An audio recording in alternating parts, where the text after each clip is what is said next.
Hello friends, गति welcomes you. गति the speed में आपका स्वागत है। तो फ्रेंड्स, हम लोग इंग्लिश पढ़ रहे हैं और उसमें भी हम लोग वोकैब देख रहे हैं। वोकैब में आज हम जो वन वर्ड्स देखेंगे, पढ़ेंगे और समझने का प्रयास करेंगे वो प्लेसेस से संबंधित है, यानी एक पर्टिकुलर स्थान को क्या कहा जाता है, आपसे ये पूछेंगे। ठीक है, और इनको हम देख लेते हैं, ऑप्शंस में देखेंगे जिससे आपको अन्य तीन भी समझ में आ जाए, या बार बार आप देखेंगे तो डेफिनेटली आपको अपना आंसर पता पड़ जाएगा। तो स्टार्ट करते हैं। One word denoting places. देखिए, a place where animals are slaughtered for the market. वो स्थान जहाँ पर जो जीव होते हैं, जो पशु होते हैं, उनको काटा जाता है, मारा जाता है, उसको क्या कहते हैं मार्केट के लिए? कॉन्वेंट, वार्डरोब, केज या अबोटायर। तो इसका जो आपका जो आंसर है क्या है? वार्डरोब नहीं, कॉन्वेंट बिल्कुल नहीं, केज नहीं जी। तो क्या है? ये है आपका आंसर, अबोटायर। ठीक है, नेक्स्ट है आपका अ प्लेस वेयर बीज द कैट। बीज यानी मधुमक्खियाँ रहती हैं या रखी जाती हैं, उस स्थान को क्या कहते हैं? तो एरिना, एपियरी, एक्वेरियम या क्या? अबोटायर। तो जो आपका आंसर है वो क्या है? अपेयरी। ठीक है, इसको बोलते हैं। ये आपसे पूछे जाते हैं, मतलब ज़्यादा होती है ना कि घूम फिर के वो आते हैं, तो कौन से आते हैं, इस तरीके से हम एक पर्टिकुलर देख रहे हैं कि वो शब्द से आपको जल्दी याद हो जाए, वरना रटेंगे कब तक रटेंगे। तो लिंक करके पढ़ेंगे तो डेफिनेटली ये लर्न हो जाएगा। और दूसरी बात, फिर प्रैक्टिस कर लीजिए ना, practice makes the man perfect. Practice तो आपको 2-4 दिन में फिर आप कर लीजिएगा, बिल्कुल याद हो जाएगा। नेक्स्ट है अ टैंक ऑफ फिशेस, यानी कि जो मछली होती हैं उनके टैंक को क्या कहा जाता है? सोलर, बी यूटोपिया, सी एक्वेरियम या डी ज़ोडेक। तो क्या है इसका आंसर?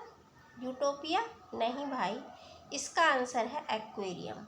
आपने देखा होगा घरों में लगा रहता है ना, छोटा सा शो पीस के लिए लगा लेते हैं, उसमें कुछ मछली पड़ी होती है, एक कछुआ डलवाया जाता है, आप अपने जितने बताएंगे, उसको हम एक्वेरियम बोलते हैं। अ प्लेस फॉर रेसलिंग, वो स्थान जो रेसलिंग के लिए, यानी कि जो क्या बोलते हैं उसको, पहलवानगिरी करते हैं, उस स्थान को क्या कहते हैं रेसलिंग के? तो एरिना, विनाइल और रेजेलिया या अबोटायर। तो आपका आंसर इसमें क्या है? ए, एरिना। ठीक है, अगला है a place for ammunition and weapons. वो स्थान जहाँ पर ये शस्त्रागार वगैरह शस्त्र रखे जाते हैं, उसको क्या कहते हैं? तो क्या कहते हैं? एबिडिकेशन, आर्सनेशन, एक्वेरियम या एग्जिम। तो आपका आंसर इसमें क्या है? आर्सेनल, यानी कि इसमें से पहली बात, give me a moment, Arsenal होता है इसको। और एक सेकेंड,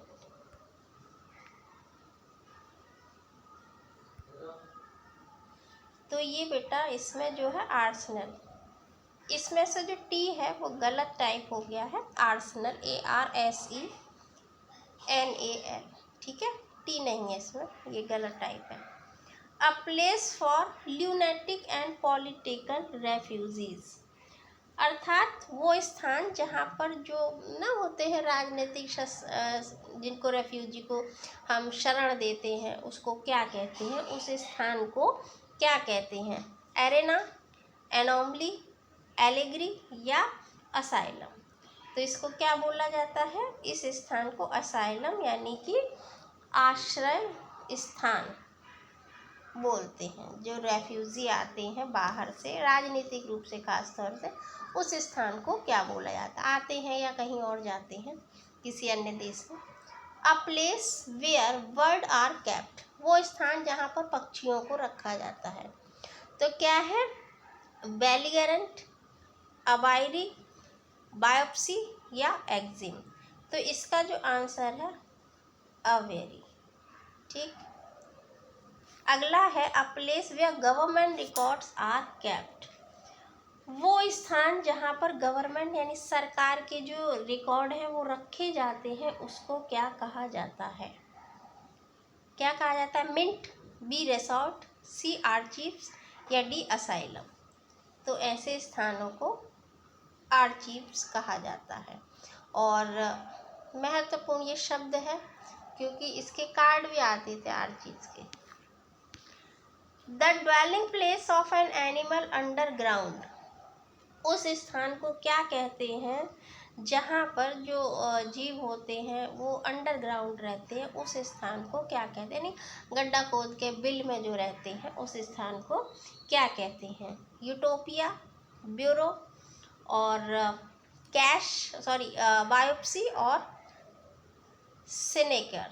तो इसका जो आंसर है वो है ब्यूरो, यानी बिल या मांद।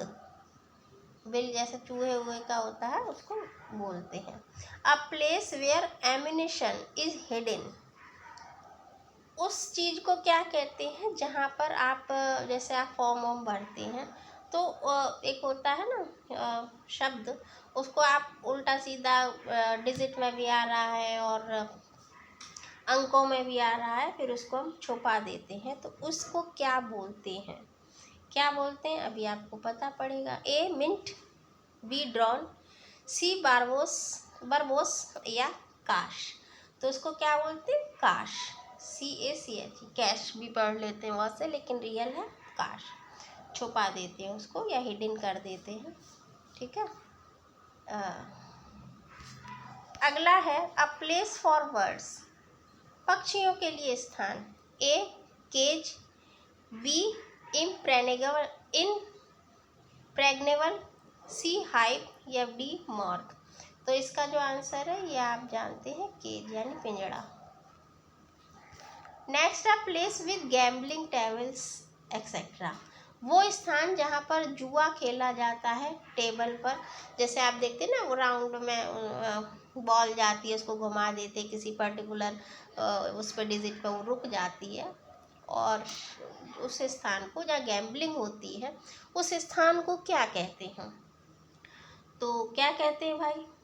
ए डरे, बी कैसीनो, सी कैकोग्राफिस्ट या डी कैनिबल। तो इस स्थान को क्या बोलेंगे? कसीनो। कसीनो यानी जुआ घर, जहाँ पर जुआ खेला जाता है। नेक्स्ट है a graveyard where the dead are buried. वो स्थान जहाँ पर मृतकों को दफनाया जाता है। ये हम पहले भी पढ़ चुके हैं शब्द को। तो क्या बोलते हैं? सिमेट्री, कैनल, मिल्ट या लेयर। तो कैनल नहीं, मिंट बिल्कुल नहीं। तो द आंसर इज सिमेट्री यानी कब्रिस्तान। ठीक। A place for luggage at a railway station. Railway station पर जब आप जाते हैं तो सामान रखने के स्थान को क्या कहा जाता है? क्या कहा जाता है? अगर शायद आपने ध्यान दिया हो, उस पर लिखा भी रहता है, और मैं भी नहीं भी दिया हो, कोई नहीं, आदमी अपनी जल्दी में रहता है। तो क्या कहते हैं? काश, B coquette, C cloak room या D carnival. Then your answer is cloak room. ठीक है, क्लॉक रूम बोलते हैं इसको। अगला a residence for runs. Runs नहीं है भाई, रंस नहीं है, ये है नन। ठीक है, रन नहीं है भाई, NUNS। नन यानी जो होते हैं ना, जो शादी नहीं करते हैं और अपना ईसाइयों में भी होते हैं, हिंदुओं में भी होते हैं, वो ईश्वर की भक्ति में लगे रहते हैं। तो उस स्थान को क्या कहते हैं? इन जो ये लोग रहती हैं लेडीज़, नन वगैरह, उस स्थान को ये पूछ रहे हैं कि भाई इसको क्या बोलते हैं। A convent, B cage, C cask या D crash. Then your answer is, बताइए, ये है आपका कॉन्वेंट। कॉन्वेंट बोलते, कॉन्वेंट स्कूल भी होते ना, convent. A nursery where children of working parents are cared for while their parents are at work. वो स्थान जहाँ पर जो कामकाजी दंपति होते हैं उनके बच्चों को रखा जाता है, उनकी केयर की जाती है, उस स्थान को भाई क्या कहते हैं? ए एरिना, बी क्रूसेड और सी सिनिक या डी क्रैश। तो इसका आंसर क्या है? क्रैश। क्रैश है ना, ये होते हैं जहाँ बच्चों को आप कुछ पैसे पड़ते हैं वो शाम तक उसको देखेंगे। क्रॉच नहीं होता है, क्रैश होता है ये। अच्छा, गिव मी अ मोमेंट, ठीक है। A cremation ground where the last funeral rites are performed. वो स्थान जहाँ पर अंतिम मतलब जो शवदाह का कार्यक्रम हुआ था, वो जो प्रोग्राम हुआ था, वो जो प्रोग्राम नहीं, जो कार्यक्रम हुआ है, उस स्थान को क्या कहते हैं? क्या कहते हैं? टैनरी, बी वार्डरोब, सी क्रीमेटोरियम या डी क्रैश। तो भैया आपका आंसर क्या है? वार्डरोब। अरे कहाँ, ये है क्रीमेटोरियम। तो क्रीमेटोरियम इसको बोलते हैं। अगला है an ornamental glass bottle for holding wine और अदर एल्कोहलिक ड्रिंक्स। शुद्ध भाषा में इसको समझिए कि ये क्या पूछ रहा है। ये वो पूछ रहा है कि एक ऑर्नामेंटल यानी कि खूब सजी, जिस पर डिजाइन किया जाता है, ग्लास की बोतल को क्या कहते हैं जिसमें हम वाइन रखते हैं या अन्य पेय पदार्थ, मतलब जो नशे के पदार्थ है उनको रखते हैं, तो उसे क्या कहते हैं? देखिए आपने देखा होगा जो सीरियल आते हैं पुराने, या राजा जो होते हैं ना, राजा वगैरह दिखाते हैं किसी, उसमें वो एक सुराही सी दिखाते हैं, उसमें से वो शराब उड़ेलते हैं, सुरापान जो करते हैं, तो उस सुराही को ये पूछ रहे हैं क्या कहा जाता है। तो क्या कहा जाता है? डिकेंटर, मिंट, पैंट्री या स्टे। तो इसको क्या बोलते हैं? डिकेंटर। ठीक है। अगला है the sleeping rooms in a college or public institution. Sleeping room college और जो होता है पब्लिक इंस्टीट्यूट संस्था, उसमें उस स्थान को क्या कहते हैं? टेंड्री, सैनिटोरियम और क्रीमेटोरियम या डी डॉर्मेट्री। तो इसे क्या कहते हैं? डॉर्मेट्री। अ स्क्वायरल्स होम, गिलहरी के घर को क्या बोला जाता है? ए डिकेंटर, बी कैनल, सी एलाइजम और डी डरी। तो इसको बोलते हैं डरी। ठीक, गिलहरी के घर को। तो ये कुछ महत्वपूर्ण वन वर्ड है, इसमें अभी और रह गए हैं स्थानों से संबंधित, वो आपको नेक्स्ट में करवा देंगे। और आई होप आपको ये अच्छा लगा होगा, समझ में आया होगा, जो प्रयास किया है तो समझ में आया होगा। और अगर कोई सुझाव हो, कोई सजेशन हो, कोई डिमांड हो, आप कमेंट बॉक्स में कर सकते हैं। अच्छा लगा हो तो लाइक करें, शेयर करें, सब्सक्राइब करें, फीडबैक दें। और थैंक्स फॉर वॉचिंग। जय हिंद।